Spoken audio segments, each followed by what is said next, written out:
Hi everybody, Fast Homebrew with Galactipa number 5. Number 5, Galactipa. What's a Galactipa? It's the greatest beer in the galaxy, isn't it? It is.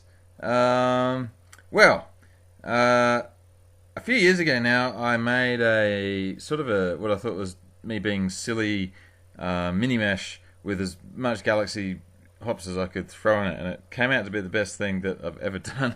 And I actually haven't since been able to recreate that with an all grain version. So this is, I guess, if it's number 5, it must mean it's my 4th attempt at an all grain Galactipa to try and relive the former glory of original extract Galactipa. But anyway, what do we got? I have toned it down a bit this time, so we've got basically 96% ale and 4% Caramalt.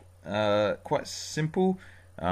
I've used some darker crystal in it previously, and this time I'm just kind of simplifying it a little bit, and I'm trying to get that to 50 OGs, so that's a little higher than I would usually get, but anyway, it looks like I'm off to the shops or something, so this is going to have a really long mash on this one. Where am I going at the moment? Oh, hey! New car, by the way. See that? And by new, I mean it's a second-hand Mazda, but it's way better than the other nonsense that I always drove. So my 1991 Toyota Camry station wagon. This is a spaceship by comparison, but yeah. Anyway, it's got things like electric windows and all sorts of modern convenience. But anyway, back to the beer. So this has been mashing for a long time, is the main point of that, and this is now coming out. So I think I was just saying that 50 ogs, which is I think down a little bit from what I've done in the past when I've tried a Galactipa. I think a few of them are a little bit too chewy, and I don't know what temperature I mashed it at. But anyway, now we're doing all the clipping and rinsing and all that stuff to get all the last goodness out of the grains there. So that's just some boiling water that's gone through. Top that back into the thing while I wait for it to come to boil. And oh, it looks like we're powered by the sun today. Isn't that nice? The solar panels finally doing their job. And I mean, anyway. So this is all the rest of my Magnum, and actually I haven't been able to buy Magnum since because there's been a strike on or something. But that is my Magnum at 60 minutes, and I'm aiming for what am I aiming for? 70 IBUs on this, which is actually what I usually do. So I've reduced the OG and kept the IBUs the same. So that means that it's sort of a little bit balanced more towards bitterness this time. But anyway, that wasn't enough Magnum to get me to the bitterness I want. So I'm actually adding a tiny 30-minute addition, which looks like it's just 10 grams, to get a combined total of about 34 IBUs out of that Magnum and the 30-minute edition, and then that leaves enough room for the late editions. So I've got half a gram per litre with 5 minutes to go, 1 gram a litre at flame out, and then nearly 2 grams a litre 5 minutes after flame out. So that looks like all those guys lined up there. That's the 30-minute, that's the 5, 0, and -5, the big one. So yeah, Galaxy is very powerful. Oh, this is something you don't always see me do. I always cover these to make sure that, why not? They're going to be sitting there for an hour, and it looks like I got myself a special treat while I was out driving. This is a Canberra IPA, I think, from the Bent Spoke Brewery. Not IPA, Pale Ale, whatever it is. It's pretty nice. I like that one. That's good. Okay.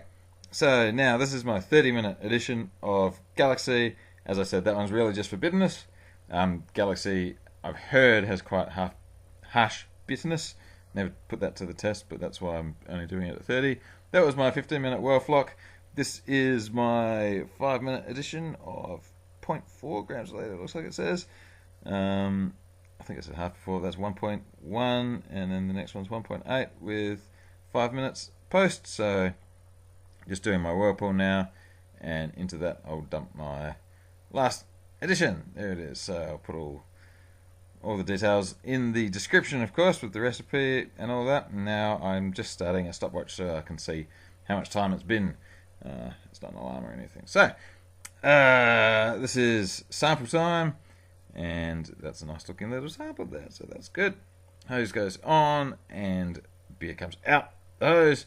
Dog runs around, clouds move, dog sits down.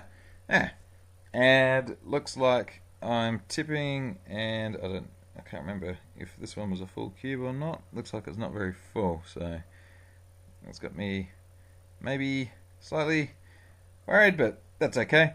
So whenever you use a lot of hops, obviously there's a lot of hops sitting at the bottom, which means that the hops start draining into the cube earlier than you want. So sometimes I'll use a bit more volume under those circumstances, which would affect your efficiency, but whatever, who cares. I've got my cube done, and so this is another special treat. This is, what is it, chewable giraffe habitat. This was from the Little Bang Brewery. They decided that there was a new hazy IPA on the market every week, so they made 12,000 uniquely branded cans from the same batch by using random word generators or something weird like that. And it looks like I'm watching some cycling or something on my phone as well. So that's been around January, a little while ago now. So that's all good. That's some yeast. I can't remember what it was exactly. And there's my 200 grams. That is just a little under 8 grams a litre that's going to go in around dry hop time. Got my sample, and I'm touching it because it must mean it's a bit warm, so you can adjust the temperature, but we're all good. And I reckon I hit my gravity on that, so that's it. Fingers crossed for Galactipa number 5, see if I can relive the glory of that first Galactipa, which, I don't know, I'll put a link so you can go back and watch it and know what I'm talking about. But thanks for watching, bye.